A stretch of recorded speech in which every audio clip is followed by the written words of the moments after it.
Well, Spags, I told you that you needed to embrace your inner Warren Sharp and get a brightly colored polo, and lo and behold, you found one. I mean, here I am at the beach reporting on football as best I can because the takes don't stop, the fantasy football doesn't stop, and training camp definitely doesn't stop. The season officially kicks off today with the Hall of Fame game. Well, we have any interest in that? We'll talk about that in a second. We also have an ungodly amount of news, and we are going to draft the puppy, which is filling at an alarming rate right after this intro.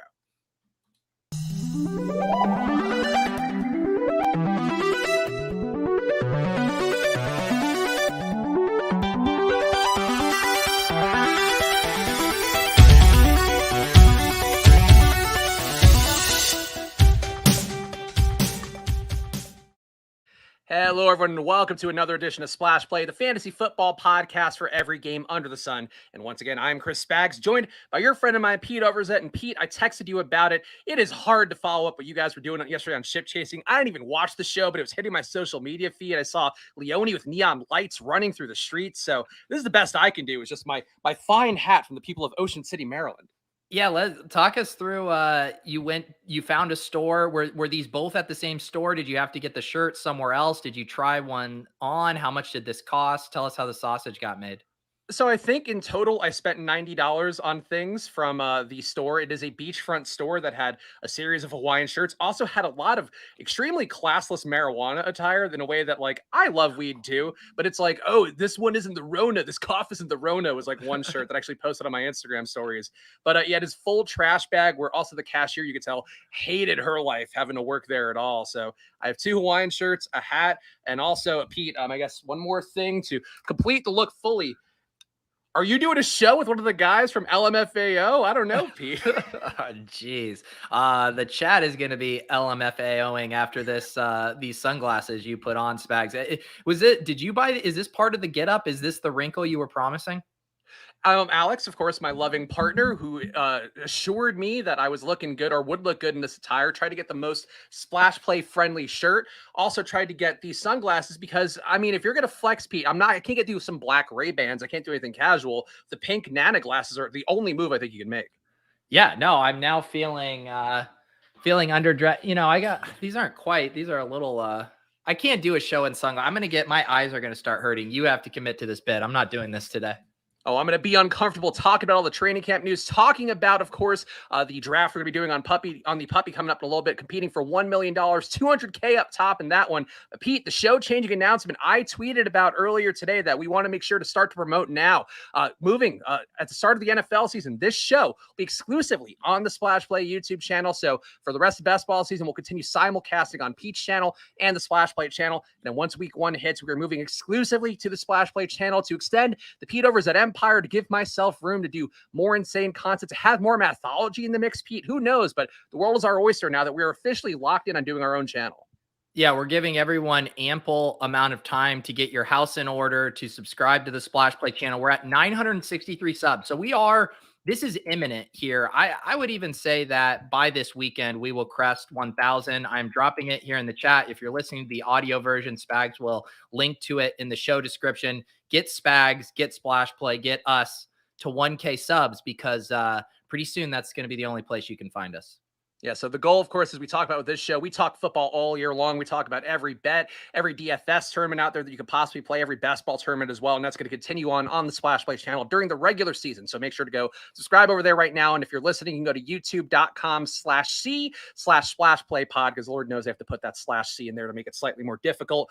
But Pete, we've got to talk about the training camp news. Of course, Hall of Fame game tonight, Jags Raiders. We're going to speed round through this before we hop into the Puppy 3 draft coming up in a second. Do you care at all about this game tonight? Like, I know it's nice to have football back in. They've already said clearly no starter is going to be doing anything meaningful. It's hard for me to get the enthusiasm up. And if people want us to care and want us to bet on this, I can't drum it up. As no matter how hard I try, I just can't get there. Yeah, so I will say, like, I don't care about it from watching it standpoint. I'm excited to, see the usage, see who looks good. I know we're not getting, Trevor Lawrence and ETN and the guys we would be really excited about seeing.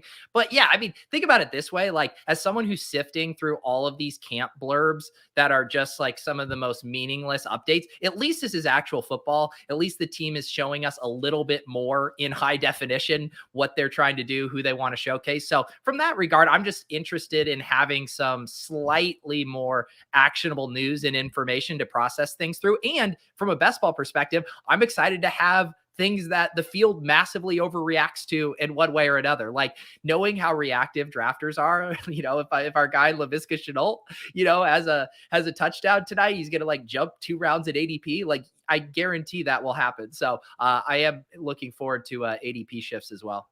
Yeah, Dave saying Laviska will get lots of time tonight because the starters aren't going, Pete. So the Viska burns come in, though. I do remember last year we caught 1 touchdown pass. She might have had 2 in a preseason game from Trevor Lawrence, and I was starting to buy in, and didn't end up working out today, though. Today's gonna be the day he has his official breakout. The Sean Watson news, Pete. Of course, the suspension stuff is going on still. The NFL apparently appealing his 6-game suspension. It also seems like the rumors out there are indicating they really don't want him to be playing in that December 4th game against Houston, which is a big part of what they were negotiating against. At this point, what do you even do? Because I feel like people immediately, once that news came out, 6-game suspension, they were locked in. Now that it's appealing, it feels like it can't possibly end up at 6 games. It has to be at least 8, you would think. What do you do with Deshaun Watson at this point? Yeah. So, I mean, it's crazy just from thinking about all the different spots that people have drafted him. Like, if it would be incredible. I want to see like a full ADP chart of these windows, and it probably would legitimately look like a roller coaster. Yeah, basically, once they appealed, it does seem like at minimum, he's getting like a 12-game suspension. There was some reporting here from Charles Robinson, and he kind of basically broke it down into 3 options. The one was he takes a year suspension, which pushes his contract back a season. 2, take a 12-game suspension with a $10 million fine to basically call 2021 a suspension. I mean, 10 million now that's a legit fine. And then 3, fight it in court where you'll most likely lose. So it does seem like number 2 makes the most sense. That was what Hayden Winks had said as well after kind of parsing that, which I agree. 12 games, pay the fine. So who knows? But I think as far as like fantasy, like he needs to now be back in that 16, 17, 18, just pure flyer territory. I can't imagine spending any more on him until we find out. Also, shout out to the guy so basically, Spags, you'll love this. In one of our old Superflex videos, some guy was like, it's going to be really incredible when everyone who wins the Superflex puppy or makes it to the finals has Deshaun Watson. And I replied, like, you still have time to delete this. And then when the 6-game suspension came back, he found that old comment and wrote W.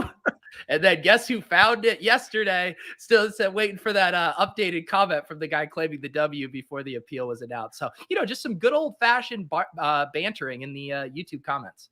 I mean, look, we've talked about victory lapping takes before they've actually happened, so try to wait until at least you get the official news and the appeal process goes through.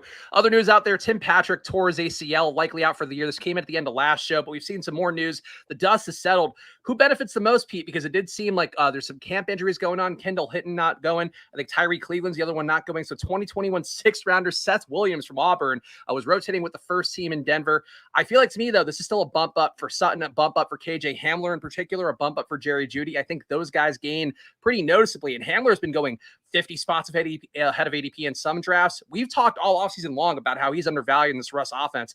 I love Hamler the most, but I'm also taking Sutton now around the 30 range on underdog just because I think Sutton's a monster. And my big concern was that Tim Patrick could do what he does. To me, Sutton now has nobody to compete for it. Like Judy's going to do his thing. He can still get some deep balls, but I love Sutton. I love Hamler, and you could give a slight bump to Judy in my estimation. Yeah, I know it feels like a cop out, but I feel like everyone equally benefits. Tim Patrick was definitely going to steal some red zone looks from Sutton. That big bodied wide receiver who I think would be attractive to Russ in the red zone. So I think he benefits. Judy, there were rumors that he was 3rd in the pecking order as far as, the wide receivers here. So he obviously benefits clearing out Patrick. And then Hamler wasn't going to be on the field in 3 wide receiver sets, most likely. So now he's on the field. So I feel like everyone benefits. The tight ends now should have a couple extra looks to go around. So I don't know how much higher Sutton and Judy's ADPs could go. Sutton's was already really pricey. Maybe you could argue Judy's should tick up a bit, and then Hamler's should obviously tick up. I mean, I really do think he should be, 12th, 13th round pick. And who knows, maybe he doesn't quite get there, but that's what I kind of think the fair value is for him now that he's going to be on the field with Russ on most plays. The other big Broncos news that Pete teased in this thumbnail here behind me, reports are that the Broncos backfield is looking like more like a 54-46 share. I think I saw 56-44 as well in the chat earlier. Some share, Pete, though, that is not as heavy of a Javonte Williams share as it looked like with Javonte Williams and Melvin Gordon, who last year were basically a pure 50-50. This year, slightly more than 50-50. The hope, though, was that Javonte Williams would seize more of that workload. And I feel like you've pumped Javonte Williams' tires a lot. I think some people have also pumped Melvin Gordon's tires a little bit too much. Which way do you go at this point? Because it does seem like both guys are just going to be in exactly the same situation as last year.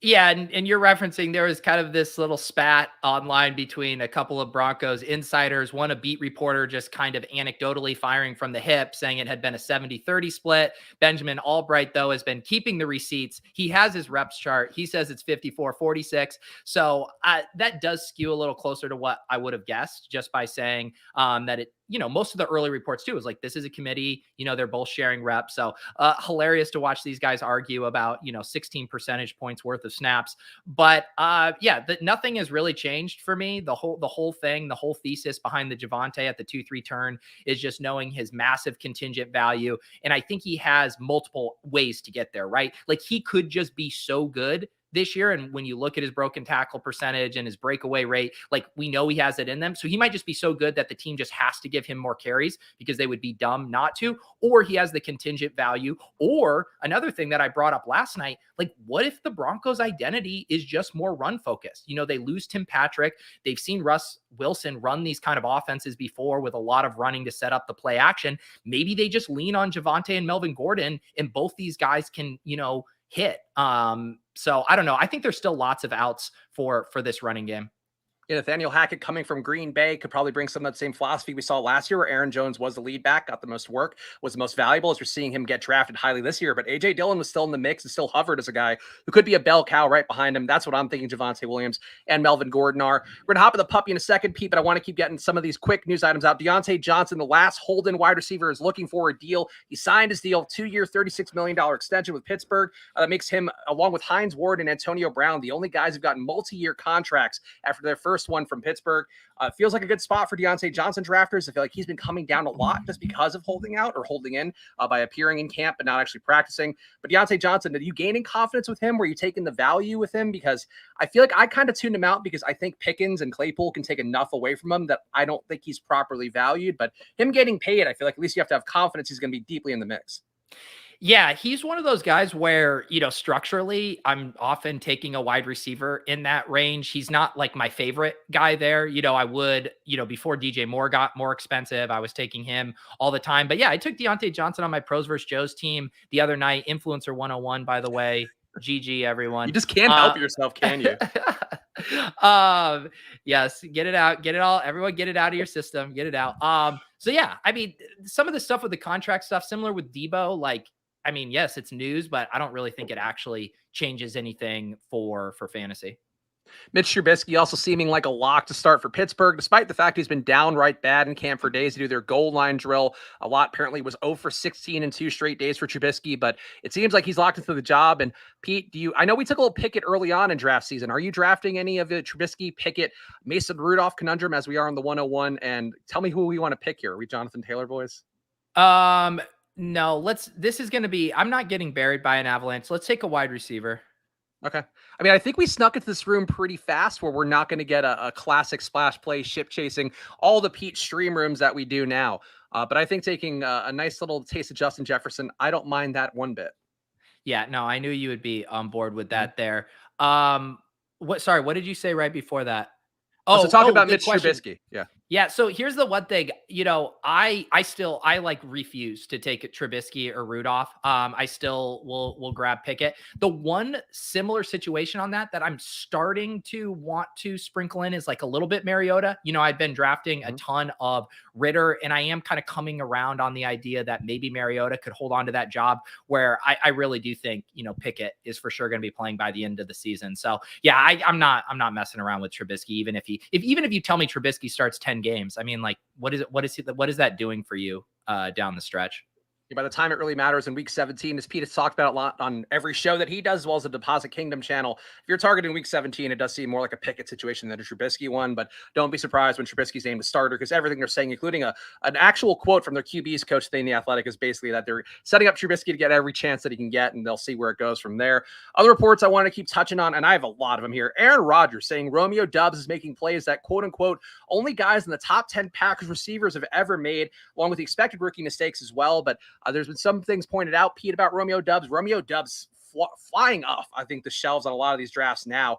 I'm buying in fully, and I know you should probably still take some Christian Watson. He can come in and do some similar things, but I love Romeo Doubs. I think you might be, again, one of the earliest guys on Romeo Doubs, much like Isaiah McKenzie, touting him and saying, take him now before he gets too expensive. Doubs, the hype on Doubs might be as high as anybody out there who could still end up with not a really serious role. Wow, I didn't know I get credit for Doubs. Gretch has been very excited about Doubs. It is, I mean, we know how reluctant Rodgers is to trust these rookie wide receivers. Like, he runs these guys out of town. So anytime he's singing his praises, I'm paying attention to that. On the other hand, he has also sung Alan Lazard's praises a ton too, and calling him their wide receiver one. But I think the most interesting thing here is probably the ADPs of Christian Watson versus Doubs. And like, I mean, when you look at their prospect profiles, there's nothing to necessarily indicate why Watson should necessarily be ahead of Doubs at this point with what we know. So I don't know. Maybe we get kind of like a Crowder McKenzie-esque flippening with those guys too, because I haven't heard Rodgers talking about Watson much, but he sure likes to talk about Doubs. Yeah, I don't think Watson is actually out there yet. He might be doing some side field drills, but he's not, I think, getting meaningful reps with the team. So Doubs taking the most advantage of the opportunity. It seems like he's starting to get steamed up. Amari Rodgers, I'm going to point out, also had a nice puff piece in The Athletic talking about being in the best shape of his life for real. Apparently was working with a 2004 rather, Olympian named Dwight Phillips. So read that one if you want to get some Amari Rodgers steam. We've talked about him being in great shape. Van Jefferson, Pete, his knee surgery apparently went about as great as it could go. Seems likely to be in for week 1. Do you care about that one at all? Because Van Jefferson's starting to come down. I feel like now might be a time to buy that discount. Yeah, I do think that might be one you can buy, because you look at the other options. It's Tutu Atwell and Ben Skowronek. Hard to imagine either of those guys having kind of like real breakout potential. So yeah, I'd probably consider the dip there. I think we have to draft the cover boy Javonte Williams with one of these picks. And then who would you like to do for the other? Michael Pittman, lots of nice camp reports on him. We didn't take Cooper Kupp in this one, so I feel like we should pass up the Chargers guys. And Pittman apparently dominant in camp so far, according to some of those reports, alongside Alec Pierce, who's also looking fantastic after everybody started to FUD him down. Alec Pierce running with the first team and beating out Stephon Gilmore on some plays.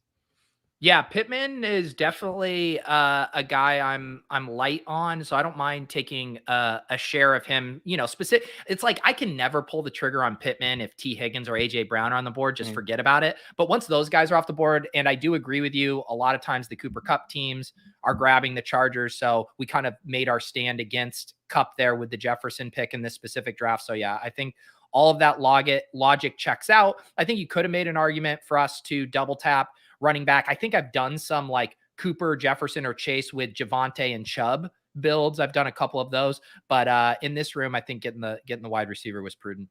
GA007 in the chat saying also passed on JT, take Pittman. That does make sense. Call. If we are betting against Jonathan Taylor, take another guy who could get some of the touchdown work that we're expecting, or people as an industry are expecting to go Jonathan Taylor's way. One reason, Pete, that we might want to fade that Rams-Chargers game, and to be clear, I wouldn't fade it entirely, but I do think some cause for concern. Matthew Stafford right before the show having some arm issues. John Wolford's been taking first-team snaps because of it. Sean McVay said it wasn't anything unexpected, but Ian Rappaport called it, quote-unquote, bad tendonitis with a player of Stafford's age. Stuff like this, Pete, I'm curious to actually hear how you take it, because he is an older player. He's a guy that, you know, normally if we're talking older players, we do exercise a little bit of risk at position, player spots. For this situation, though, Stafford, I've been taking pretty comfortably. I've seen him go ahead of Trey Lance in some drafts, not so much in the puppy, but in Best Ball Mania more so. I worry a little bit about a guy who's getting old, who's all arm power, all arm, really just a live arm for him. If he's got tendonitis, I think that could be reason just to maybe single stack the Rams and not take the QB. Yeah, I mean, we'll have to hear more and see if people are actually worried about this impacting his play. But I do think it's a knock that you should adjust for, in that he's already, I think, a tough pick for me in that range where, once Lance is off the board and you really are relying on these pocket passers to get there, because he's not going to give you any rushing. And so it's not my favorite range of drafts, that Stafford, Carr, Rodgers, Cousins. And so, yeah, I do think you want to be a little careful with it. I think you probably want to get maybe slightly more discount on it now than you were getting before. So, yeah, I haven't been drafting a ton of Stafford, and this will definitely give me a little bit more pause as well. Brandon Ayuk reportedly continues to look like the best Niners receiver in camp. Niners safety Jimmy Ward said he's having the best camp out of everybody on the team, on the offense and the defense. I do feel like, Pete, this is one blind spot that I worry about. As I've talked about, Deebo Samuel, one of my highest exposed receivers, George Kittle, one of my highest exposed tight ends. I kind of haven't taken Ayuk for that reason, where I end up with a lot of those guys, again, targeting that week 17 correlation against the Raiders. I worry that Ayuk might be a monster this year. Apparently, Fred Warner, part of the reason they were fighting in camp too, is that he wants to get the best out of Ayuk. He sees that he's on the cusp of greatness and wants to agitate him, I guess, until he's fully great. But Ayuk right now going pretty cheap. I think coming up a little bit in the puppy. Best Ball Mania, though, he's been going decently cheap, sometimes after the 100 spot. Where are you with Brandon Ayuk?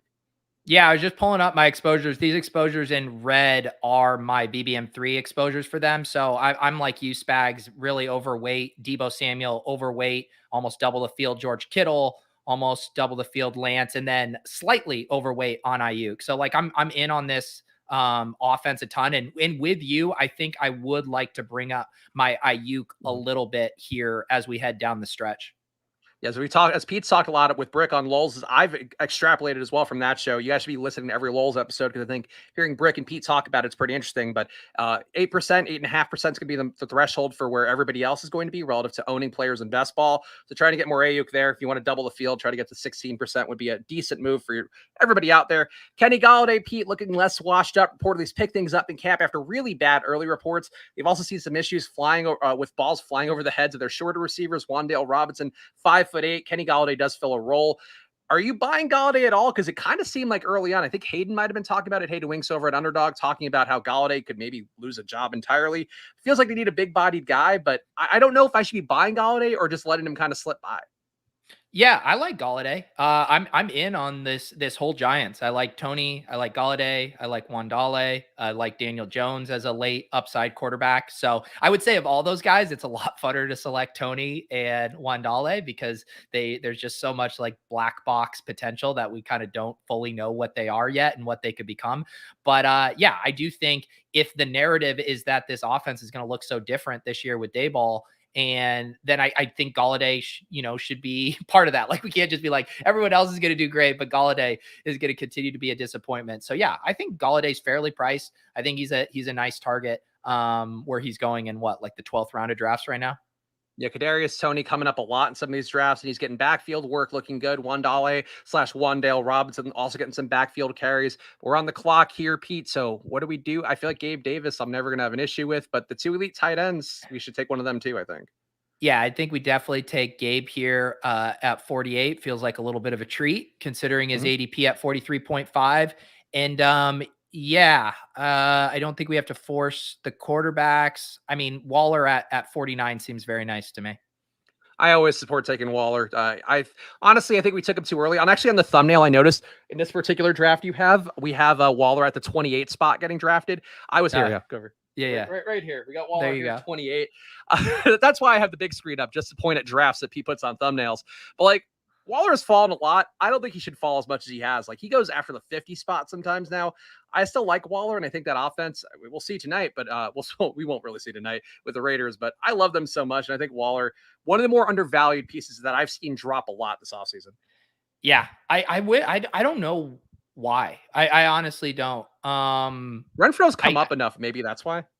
Yeah. And I guess like, I don't know. And I just don't feel like there's a huge opportunity cost. Like, I mean, I do like Juju and Godwin and Bateman and these guys going around here, but I also think, if you're grabbing Waller here and you're still able to get Elijah Moore or Amon Ra or Drake London or Devonta Smith, like, I guess, yeah, I just, and we just know how valuable those elite tight ends are structurally.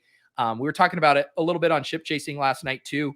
where it's kind of interesting last year, the week 17 finals, Noah Fant was in the winning lineup. All the Mark Andrews teams didn't get that kind of monster elite tight end score, but they needed that monster elite tight end score to get there too. And so that's kind of the finals broke in a way you didn't necessarily need the elite tight end. But when you think over the course of 3, uncorrelated tournaments in 15, 16, and 17, it does seem very likely in at least one of those, you're going to need the elite tight end to help you separate from the field in advance. And so there's only a few of these guys that can put up 30 plus points. I think the ADPs on Waller and Kittle, and specifically, like, I have come around, I'm a huge Kittle guy, but I've definitely come around to, Waller being a better pick than him. I think early in the offseason, I think my take was Kittle over Waller, but so then seeing these ADPs here, like, they shouldn't be this close. Like, I don't mind Kittle's ADP here or whatever. I still think it's mispriced, but I mean, I think you should make an argument that Waller should be going like late third, like, a few picks after Pitts. Especially if Schultz is now going in the 5th, as we're seeing here with also the Island Mortgage King, Brian Schultz, of this draft with us, who's been on the show doing lowball before, being a true running back pig, scooping up Dalvin Cook, Aaron Jones, Alvin Kamara, Breece Hall. I don't support that strategy, Pete. I think we all know that's my brand now. Even if he doesn't take another running back, that's too many running backs up top. He's going to get buried by these wide receiver avalanches. It's crazy. Like, I got some pushback. Obviously, I did post one video. If you follow me on Twitter at Chris Spags, you might have seen Pete reply to it. Of course, the classic good shit Spags. But actually, Pete, then the days later, I started to get people replying to me being like, well, in 2016, 0 RB would be good, but now everybody knows it. Look at this fucking room. Like, no, people don't do 0 RB enough. And I know you've beaten that drum long before I have, Pete, but it blows my mind that people now think the edge has been squeezed out of it when it seems like people willfully disdain anybody who doesn't take running backs in the first 5 rounds of a draft. I'm just enjoying you going through the same 0 RB arguments and battling with people that happen every year that we were having years ago. And we're just all exhausted with it. And so I don't even engage the trolls, but seeing your energy and your vim and vigor for, this hot topic of conversation, it brings a tear to my eye. Look, somebody's got to carry the torch here. And if it's got to be me on vacation, as you could tell by my beach shirt, I'm going to keep defending everybody from taking running backs. Or at least don't take tons of running backs. Like, that's the main thing. Don't be a robust RB guy, as our guy Brian Schultz is looking like. One other Giants note, Ricky Seals-Jones hasn't been with the team all week. Richie James also likely to win a roster spot due to kick returns. Pete, these are 2 Giants takes. I've given you a lot of credit for your dubs, your McKenzie takes. The Giants, though, feels like you didn't get those 18th rounders right, because Richie James is going to have the job, and Ricky Seals-Jones might get cut, it looks like, at this point.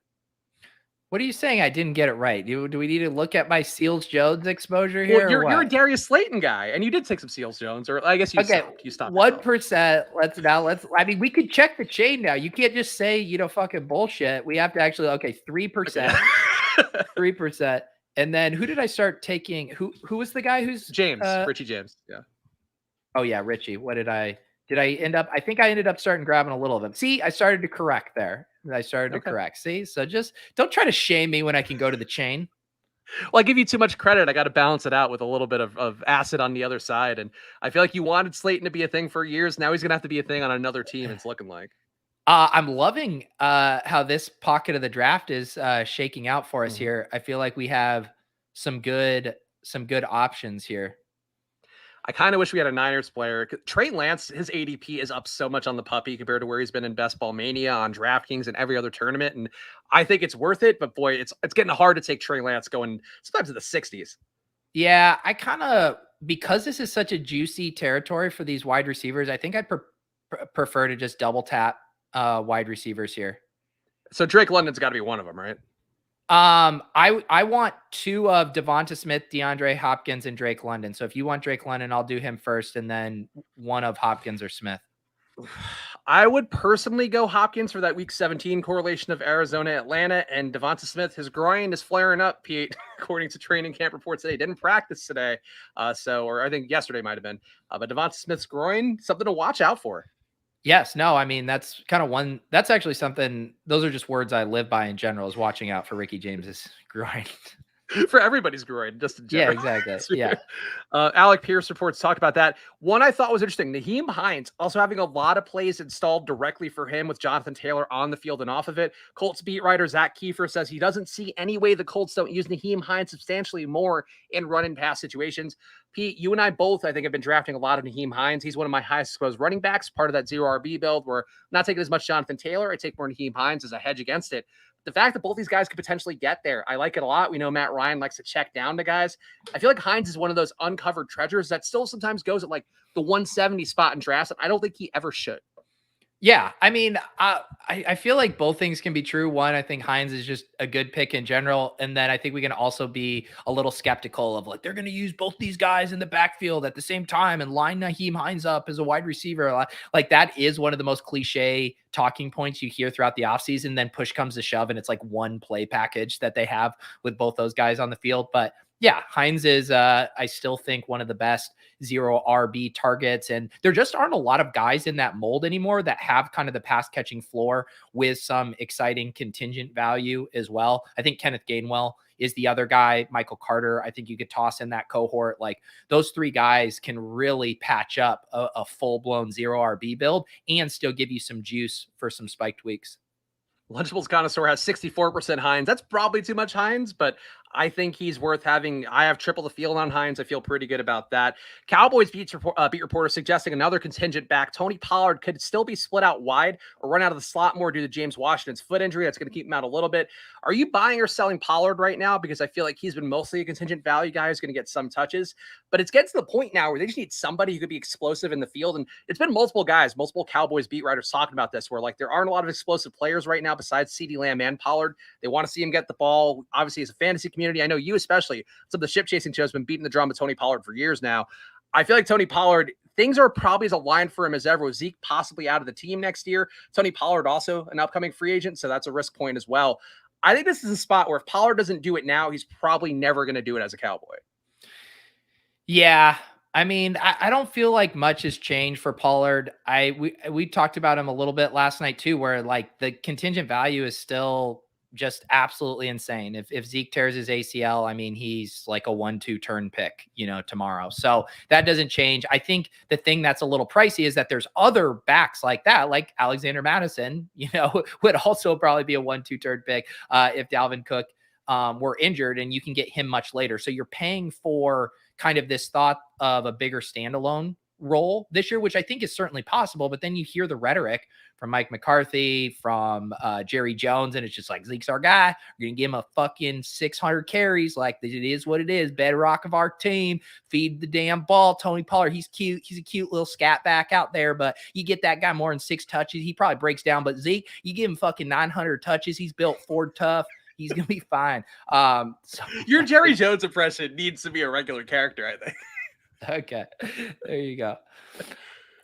Yeah, but I'm with you on that take. Like, I agree with everything you're saying about it. I think the one difference is that Pollard's been kind of going at a premium all along, where guys like Singletary have fallen, guys like Madison have fallen and fall a lot in drafts. Hines falls a lot in drafts. Pollard has never fallen. Like, I don't think I've seen Pollard go after the 100 spot once in any draft I've done all summer.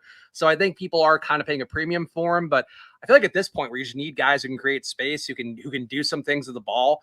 I feel as good about Pollard as any contingent back who could have some normal floor week to week. And we're on the clock here. I think we should take Russ with Javonte. Gives us an elite QB. We also have plenty of options to backdoor stack. And this seems really nice at price 96. I like Russ. I never have an issue with that. And the second pick, though, not quite as good of a range here for me. Like Damian Harris, if we want to flesh out the running backs. Yeah, I mean, at this point, though, when their ADPs are converging, I'd just rather have Ramondre. I also think we could take Garrett Wilson. Like, I think Garrett Wilson's mispriced. So, like, when you get in these gross ranges where it's kind of flat at running back, that would be my only other idea. No Claypool? I mean, I'm okay with Wilson if you want to. I'm fine with Claypool, too. I'm just saying, like, I don't mind. We can do Claypool. I don't mind just bypassing. I think we could have considered Lockett, too. Yeah. But So this is not a news item, Pete, but I actually tweeted and deleted it because I didn't frame it right in the tweet. I'm just not gonna. I don't like putting tweets out there that aren't perfectly framed because I put out so few. Drew Lock hasn't thrown an interception in all of Seahawks camp, and he's now splitting first team reps. I think this is all the stuff I thought was going to happen. I mean, maybe not throwing no interceptions thing. That seems unlikely for Drew Lock, but a lot of really nice pieces on him from the Seattle Athletic Reporter. And I think Drew Lock should be part of the conversation. Once again, me and Ian Hart, it's two great minds in the biz. Ian, as credible as I am, wearing these pink sunglasses right now, I feel like Drew Lock, no interceptions is a pretty good sign for him. I just realized I'm doing randomizer with Ian tonight. Means I'm going to have two different shows where I have to deal with Drew Lock propaganda. I mean, I'm going to, I have a seltzer now, but I should have started drinking early if I knew this was going to happen. Ian actually is one of the guys who's given me one of the nicest, completely unsolicited comments on Twitter where he's done shows with us, done On the Contrary when I was at Osmo or Stochastic back then. He, at one point, somebody tweeted like, oh, who's one of the best hosts in the industry that people don't give enough love to? And he's like, he tagged me in it. And I'm like, Ian, you're so big now. Like, this is so sweet of you to do. Ian is a very nice guy. So I fully support you having him on the randomizer and promoting him harder than anybody else you've ever had on the show. I mean, the way to Spags' heart, it's just so fucking easy. You follow him on Twitter, you pay him one compliment, and this guy will fucking take a bullet for you for life. Ride or die for Ian Hartitz, of course, and ride or die for the randomizer as well. I saw some of the tweet prompts. It does seem like it'll be a fun show tonight with Pete, which is going to be on your channel tonight at 7, right? Yeah. Yep. And I didn't even realize it when we timed it. The Hall of Fame game kicks off at 8. So, you could, watch a showdown build show, or you could watch, Ian, eat hot dogs and, Wonder Bread and tweet about Drew Lock. Other news item I think is actually kind of important. Justice Hill, who's kind of a forgotten name in Baltimore's running back depth chart, seemingly getting more first team pass game work than Tyler Beatty, who we have talked about as a prospect to watch as a rookie coming in. We talked about him really early on in the show because he was in our Football Outsiders draft content rather. But it does seem like Justice Hill is getting another shot here. Do you have any shares at all? Because Justice Hill is like a forgotten guy, but people were as stoked about him as any rookie running back a couple years ago, and then he got hurt and it kind of went away. But I feel like Justice Hill shouldn't be completely undrafted. I mean, I'm still like Tyler Beatty, I think it seems like what they're pretty excited about. So that's still kind of my preferred way to play it. But man, if you want to rope me back in, I mean, some of the first ever, if you go scroll through the ship chasing feed, one of the very first times Pat and I like live stream started doing video drafting, there's a clip of us like losing our minds, being so excited to draft Justice Hill. I believe I was shouting, there is justice in his name is Hill or something. So yes, we were OG Justice Hill super fans. And but yeah, I don't know how much I'm buying it. I feel like he's had lots of chances, and they bring in Beatty, who has a really good pass catching resume and has been getting some good camp reviews as well. Yeah, Beatty, one of those guys that looked like the most explosive player at Senior Bowl, from what our reports were at Football Outsiders. So, it's for what it's worth. I'm surprised to see Justice Hill catching any passes from Lamar, because I would think he's catching passes from Huntley in reports, but he's out there getting work. So I would say draft a couple percentages if you want to. Bateman and Andrews, though, clear the team's top 2 targets, so no surprises there. Lots of reports, Pete, about Justin Herbert's camp, the Chargers camp, including TDs to Donald Parham. Donald Parham got hurt last year, got hurt real bad. Back in camp, though, getting first-team work, and we both like Gerald Everett a lot in the spot for the Chargers. I think Parham is one of my favorite Chargers backdoor stack guys now, just because you get him in the 18th for nothing. He'll complete your 3 tight end build if you want to go there, or a week 2 tight end build. But Parham, to me, I feel like we've always liked him going back to the XFL, and now he's getting first team work, and nobody takes him anywhere. Yeah, he's an interesting one. I mean, there's a few of those kind of secondary tight ends, and again, like, he probably doesn't get there unless there's an injury. But, if there was an injury, obviously to Everett, and then he's an every down player, or if there was an injury to Mike Williams or Keenan and they run like more 2 tight end sets, I mean, we know he can be a presence in the red zone. So yeah, it's an interesting one. I definitely don't mind him as like a tight end 3 if you're tacking him on, in the same way you tack on Dulcich, Trey McBride. I think those guys are slightly better bets. But I mean, I'm not going to begrudge anyone for galaxy braining pieces of the Chargers offense, because Lord knows we can't justify taking Jalen Guyton. And once Joshua Palmer's off the board, I mean, it's fucking thin out there. So Parham probably is the preferred Charger after that.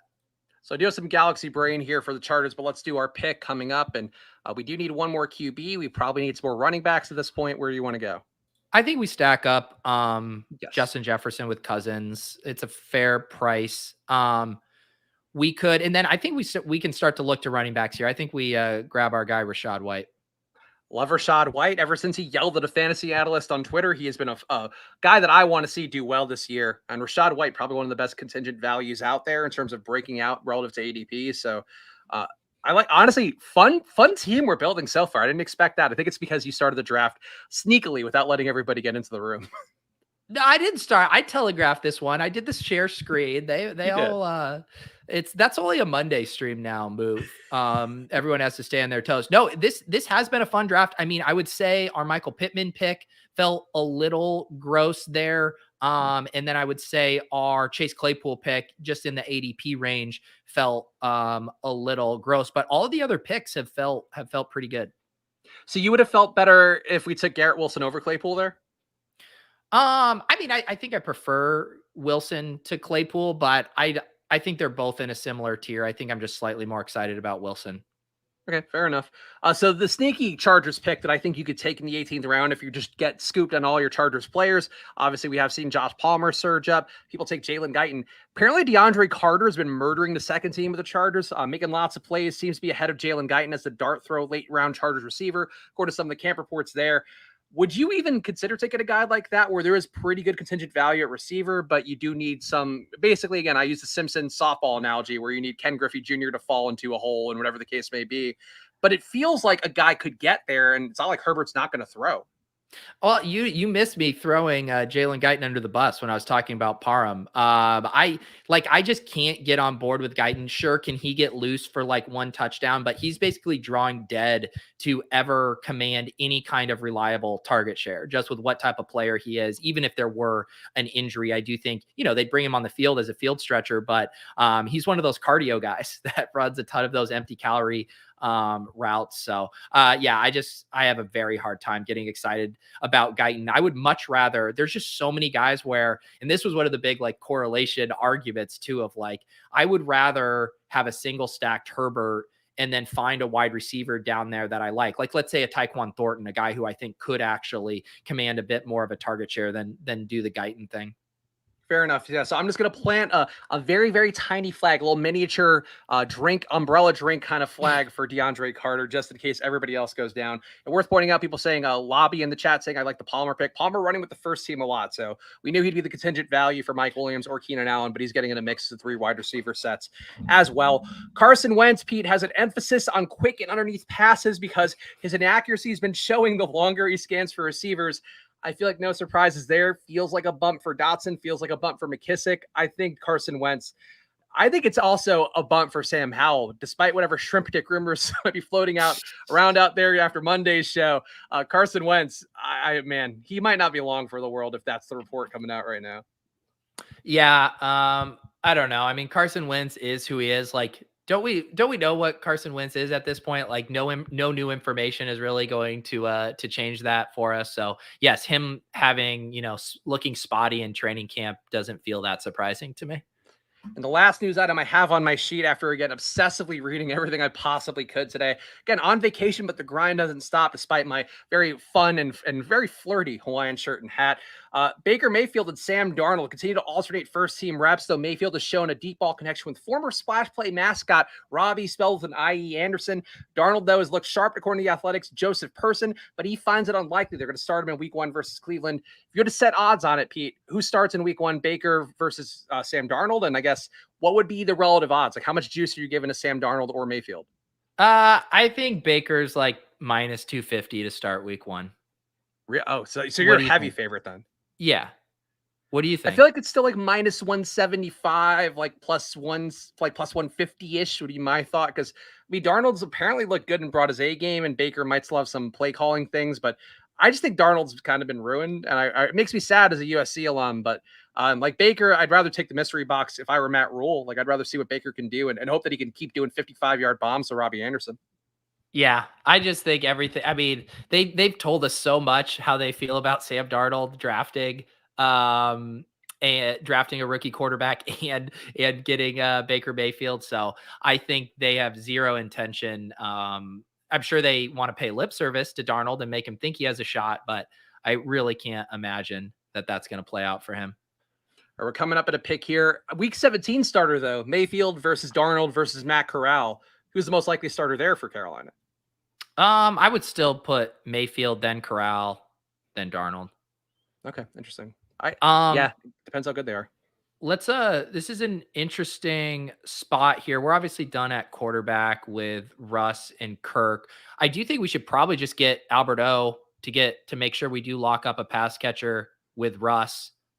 We can then be done at tight end. And then, I mean, this Rojo slide, right? With all the, Mhm. Pacheco stuff, all that. But I guess I don't mind buying the dip on Rojo. The question is like, how much more is he going to dip? Do you want to hold off? Although the puppy's going to fill in like 7 or 8 days anyway. So maybe we just grab Rojo. Or do you Yeah. have any other I thoughts? I've been taking Rojo basically whenever I take Cortland Sutton, which has been a lot in the puppy. So I support taking Rojo here. We have the Denver stack. We might as well take a KC running back. Yeah.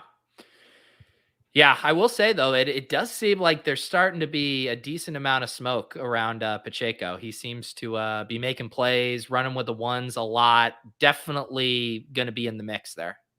But isn't he the risk point for McKinnon or even CEH more than Rojo? Like I thought the whole thesis of Rojo is he's the best pure runner. Like, and I buy on this thesis, so like I'm not saying it in a discriminatory way, but I feel like Pacheco, like him being a third down back wouldn't surprise me. Him being the guy that you salt a game with, I just don't think I don't think it's a situation for him. Yeah, I guess I don't know exactly who would stand to lose the most there. It seems like he would muddy things up for everybody. Mhm. Because we're trying to. It's harder. Like it's easier for Rojo to say just beat out Clyde Edwards-Helaire for those touches. If Pacheco is playing really well, like he's going to get some rushes as well. So I think anyone, the more people we introduce to that backfield, the dicier it gets for Rojo to kind of pay off on it, just knowing that he's not going to catch a ton of balls. And yeah, so yeah, I don't know. It just gives me a little bit more pause on him, but we got a discount on him there. So that's why I don't mind it. The chat from Marco saying whoever starts a QB in Carolina more isn't affected. I don't know that's the case, Pete. Like I do think if we have Mayfield out there, like he's been a more acute, a more regular, a more competent deep ball thrower, and I think that could open things up for more. Whether he's the guy catching the deep balls or it's just the threat of Robbie Anderson getting there. Darnold is so shell shocked that he's not throwing more than 20 yards downfield pretty much ever. I think more like he's going to be decent regardless, but I do feel like I buy in why people's ADPs were going up for more because if Mayfield's in there or even Corral, like it's just going to look better than what Darnold gave him last year. Yeah. Yeah. I do think like the whole thing about the Baker stuff was it it doesn't necessarily like change the ceiling. I think it just like raises the floor a little bit. I think it makes him, less risky of a pick because when you have those quarterbacks that just fall apart, there's just so much systemic risk with the offense just being so bad and not being able to convert first downs and move the ball down the field. So I do think with a competent Baker, he'll be on the floor more. So or on the field more. So I do think it does affect it I think his point is probably like he's going to get targeted no matter who's Yeah. at quarterback. And I do buy that. But I mean, that we know that offense has the potential to implode with bad quarterback play. We've seen it. You just want to see DJ Moore, I think, get a chance to have a competent QB thrown in the ball at some point. But whether that's this year or not, we'll find out. Any other news items for you that seem interesting? I know the Fantasy Life newsletter, of course, always bumping with news items. And of course, heavily leaning towards Cardinals news items, I find generally, and Benjamin positive ones. But anything else for you that we didn't hit on in my massive 10 round or 12 round speed round of training camp items? Yeah, I love how you're asking, was there any news? I forget when you were fucking talking about Jalen Guyton versus DeAndre Carter. Yeah, no, Spags, I think you covered it all. You might see some stuff I don't see. I can't read everything in the world, Pete. It seems like you're trying to read everything in the world. I would say next time you're on vacation and you get to the notes portion of Jalen Guyton versus DeAndre Carter, maybe just set the pen down, have a cocktail, and go enjoy the beach, dude. Can't you do both? Can't you enjoy as Warren Sharp has showed us, the grind doesn't stop. If you're on the beach, you're worried about Bills over unders. It's just how it goes. Oh man. My brain just like doesn't work like that. Like I'm so all in or all out. Like I'm either at my computer, I'm working, I'm doing all this stuff, or it's like I don't want to think about anything. So shout out to you vacation kings juggling your responsibilities. Do you want actually, I have a question for you, Pete. How many drafts do you think I've gotten in on the puppy, knowing that it opened this week while I've been on vacation? How many have I gotten in? Um, yeah, you've definitely been blasting off. I would say, and just to be clear, you've done exclusively fast drafts. I've done exclusively fast drafts, yes, and I've only been drafting. I've been drafting a DraftKings at all this trip so far. I'm guessing that you've ripped off like 35 drafts. You know me too well, Pete. 38 in the puppy 3 right now. Yeah. Many multi-tabled, sometimes 4 to 5 at a time, just because I'm doing them whenever there's a window of opportunity. And I'll tell you what, these teams, Pete, much less quality than my best ball mania teams, is what I would say. All right, we are on the clock. We got a couple of running backs in this range here. Um, Definitely cooled a little bit on TDP with the Jeff Wilson stuff, with the Mason stuff, but Herbert. definitely Herbert, I think, for one of these picks. Yeah, I like Khalil Herbert. He's been getting some work. David Montgomery is playing special teams now, so like to get some Herbert seems like I it would be assume Hamler logical. already went. He's got to. Yeah, ADP. So let's see. I mean, we could take Dubs with our Minnesota correlation, Oh and he's really yes, we been got to get rising. Dubs. Yeah. Let's do Dubs. What is there a point, Pete, like where you're not willing to pay for these guys? Where Hamler's going so far ahead of ADP relative to where it's been. Dubs as well now with the steam on him. McKenzie has come up enough, though I guess maybe not so in the puppy window. Is there a point where you're not willing to draft these guys? Because we've talked about the underdog research saying that 12 picks past ADP tends to have diminishing values. That's not the case for these guys who basically weren't on so many people's radar unless you were following football obsessively from January like we've been. Yeah, I mean, I always say the same thing. Like, it's more of a consideration in Best Ball Mania 3, where there are going to be lots of teams who have Dubs and these guys as an 18th rounder. And the puppy, that's only been open since Monday. I think it's far less of a consideration. I think you can draft them at ADP and, kind of match the field there. And also, like, you saw my percentage. I think I had 4% Dubs in Best Ball Mania 3. Like, I definitely want to get that up. So, yeah, I think you can continue to draft these guys at ADP.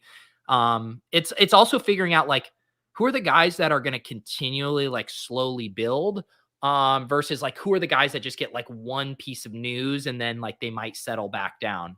That's always the kind of the market game you're trying to play as well. Yeah, I like Dubs so much just because it is one of the spots to be where I wonder if you can just flip Christian Watson and get to that spot that everybody thought Watson was going to be at. And Watson was getting drafted, I think above 100 at one point or like in the 90 range at one point. Then he kind of slowed down, cooled down a little bit.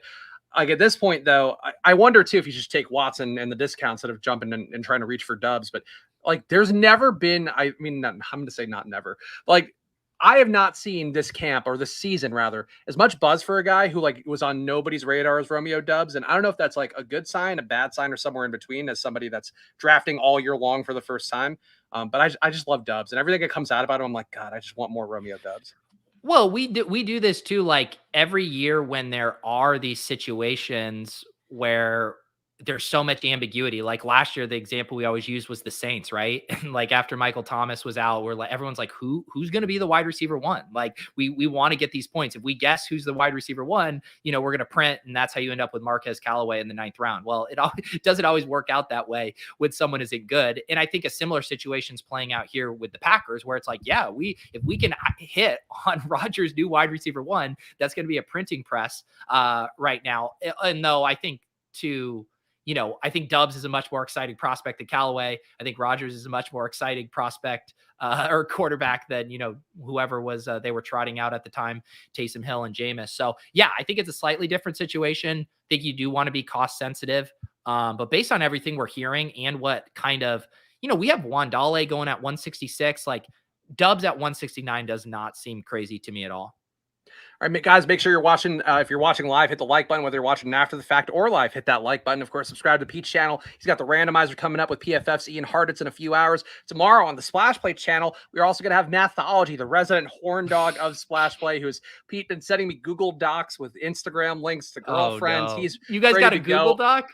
Yes, I'm worried I'm going to let him down with the production part because I'm not in my setup now that I've gotten used to. So I'm going to be producing on this laptop and over here. I'm going to be like a DJ going back and forth. And I just don't want to let Mathology down after apparently on Ship Chasing, where all the magic happens. Mathology was such a superstar.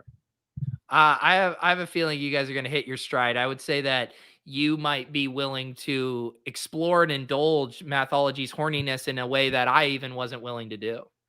I will say when we were at the beach store today buying this very thoughtful attire, a lot of the mannequins had like had really big titties, and it was, you had the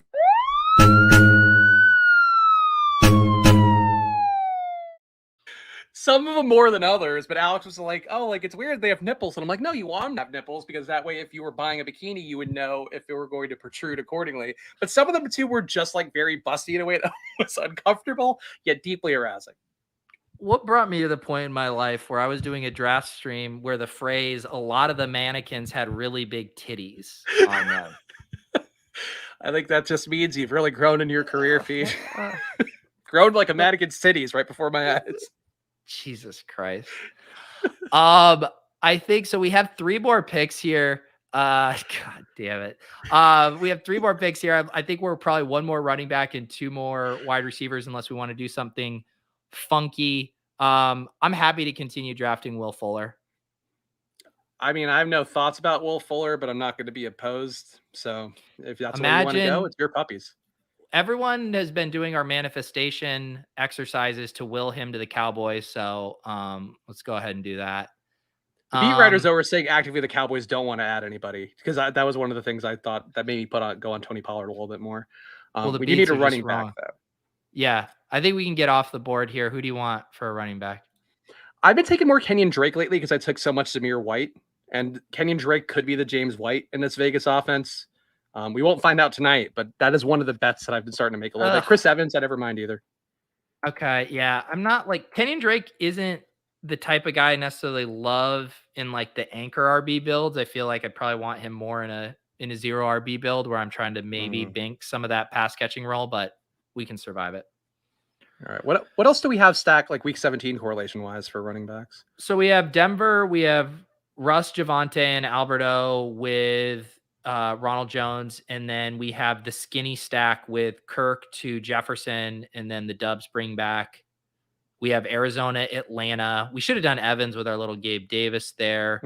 We have, I think that's it. We do now have 2 Las Vegas, so we could do something with San Francisco. Never going to be opposed to Juwan Jennings, just as the guy who could get something there. Was someone saying Juwan Jennings was having a rough camp or something? I forget. He's not being mentioned as much as the other guys, but I don't think he's like falling behind anybody. Yeah. Thank you, Marcos. That's what we're all doing. Leave the candle on. Fuller of the Cowboys. Leave it on. Also, Bullock saying that Pete's about to have a daughter. Spags, you're not going to have a mannequin. I hope not. I mean, that would definitely be deeply concerning. Yeah, I mean, I read the terms and conditions when I signed up to receive a child, and they said they would be a live human. I will tell you a fun, or not, I don't even know if this is fun. I will tell you a baby anecdote from this trip. So we brought like a travel crib for Luca. Luca refuses to sleep in that crib. He will only sleep in a bed because he's gotten comfortable sleeping in his crib in like one of those suits that keeps him from rolling over. That's the kind of fun you have ahead of you when you go on vacation with a baby, is that they just throw you every variable possible. And also you have to pack up like you're moving from your house every time the baby hits the road. I feel like I haven't other than you buying this stuff. Like, what other stuff have you done on this trip? It sounds like you've just been drafting teams and reading athletic articles. Well, like, have you enjoyed yourself at all? Have you had some fucking pina coladas or something? I've definitely had a few. Actually, Orange Crushes are the native drink here in Maryland, where it's like a vodka with whatever kind of fun orange. I don't know. Yeah. I think it's like orange triple second vodka, I believe. But then they do different spins on that. So we've had crabs multiple times. We did play mini golf yesterday, and my brother-in-law fucking destroyed the room. Where mini golf. I don't know if this is independent to me, but I assume it's like everybody has one blow up hole mini golf where you just fuck up and you go 5 strokes over and that's it. Her brother-in-law my brother-in-law, her brother, Alex's brother, 2 strokes on every fucking hole, like every hole. Didn't hit a hole in one. I hit one. Like my father-in-law hit one. My mother-in-law hit one. He was just knocking out 2s, and you can't beat somebody who just gets 2s every time in mini golf. Were you like also 6 Orange Crushes deep and he's just sober and taking it super seriously? No, I think we were both the same amount of sober. We went to get crabs and Orange Crushes afterwards. So no, that was a sober game of golf, a serious competitive game. I finished second, but he definitely former baseball prospect is my brother-in-law. So I guess he's got some athlete in him for mini golf. Did you feel kind of like the alpha male on the trip, kind of battle forming there on the putt greens? I mean, her dad also takes it really seriously too. So like, I think it's just a group of guys who respect each other, guys who are just a great locker room of guys who just want to see somebody win and really earn it. And I do think like even without my blow up hole, I still would have lost because I had a couple threes in there. So I respect JD, and I hope JD knows that. Wow. Wow. Yeah. Yes, everyone. Spags going to get crabs. We That's all know. Maryland, everything is Uh, crab. There's crabs fucking everywhere. yeah. Both actual sexual transmitted ones and just in terms of branding, there's crabs like what was it? There was like a crab thing at the store that was like no pot for me, and it was like a crab because like crabs get boiled in a Yeah, you pot. said, man, they like their marijuana references down there, it sounds So like. much. I don't even think weed's legal here, which is crazy. But there were so many marijuana references all around that beach shop that I was perplexed, honestly. Did you guys drive down there, you said? Yeah, we drove down, so 3 hour How many drive hours from was that? 3 hours from Philly. Oh, that's not bad. It's not bad. I get to do without Ocean City, but like again, the crabs are good. Like if you get them, eat them up. Any sort of crabs, really. There you go. We say no free advertisements on this show, but crabs getting one tonight. Big crab, slide into the DMs. You're gonna have to pay for that next time. Crabs are hard. Like Pete, I don't know if like in New England you don't get crabs as much, right? Like crabs are No, hard to eat. we do more. We do oysters. Yeah, lobsters too. Oh yeah. So do we want to do a wide receiver here? I feel like Bell is the one guy that could cop, but we don't have any correlation there. Terrace Marshall for Tampa Bay. Okay. All right, we could do some Terrace Marshall. Pump my I Terrace like late Marshall round back. Terrace Marshall. Yeah. Okay. Let's do it. And also, our guy Nick was in the chat earlier weighing in. He's our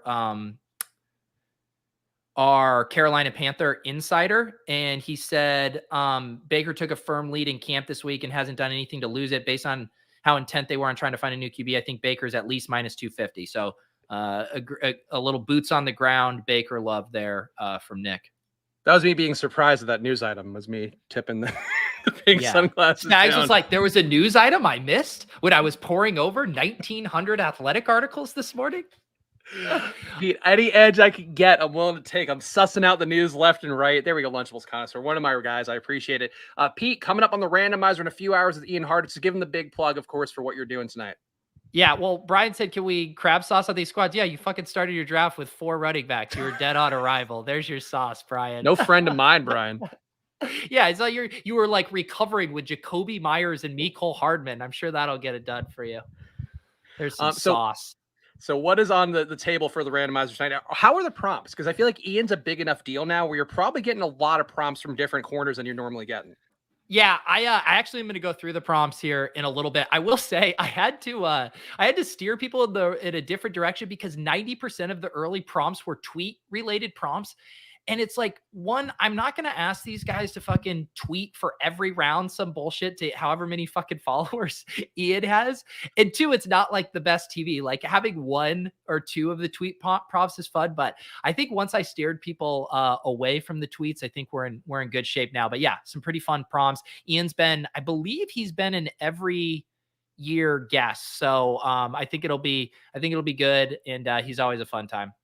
All right, so go check that out coming up at 7 p.m. on Peach Channel. Go subscribe to the Splash Play channel where I'll be doing my solo stream tomorrow, but it won't be solo because I'll be joined by Mathology and his Google Doc of Instagram girlfriends that we're going to go through. And of course, the Splash Play show will be moving over to the Splash Play channel fully come NFL season. So go subscribe over there. We'll continue running best ball season on Peach Channel, but go get in while you can. Hey, God. Follow at Chris Spags, follow at Peter Overzet, follow at Splash Play Pod, and come back on Monday when Pete and I are back together then. But we'll see you guys. Enjoy your weekends. Bye. I just had to ask one more question. Are you gonna put like some true like bikini clad clickbait on this Mathology show thumbnail?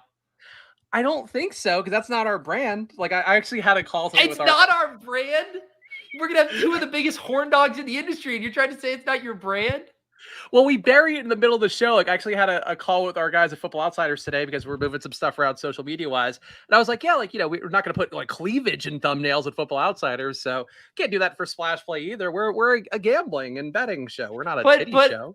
Put a tasteful photo of one of the wags that you're going to objectify on the stream. I mean, let's not mislead the people. All right, I'll dig through Mathology's Google Doc. I'll put together Do the your thumbnail tomorrow morning. pixelated like mystery, like which wags are we gonna talk about today? Who's the QB1? Who's the wag number 1? But like less pixels over the titty area, so you know that you're still I getting know mannequin you'll quality figure it titties. out. I know you'll figure it out. All right, guys, we'll be back again. Pete and I will be back Monday. Tune in tomorrow. And check the randomizer at 7 p.m. See you guys. Bye.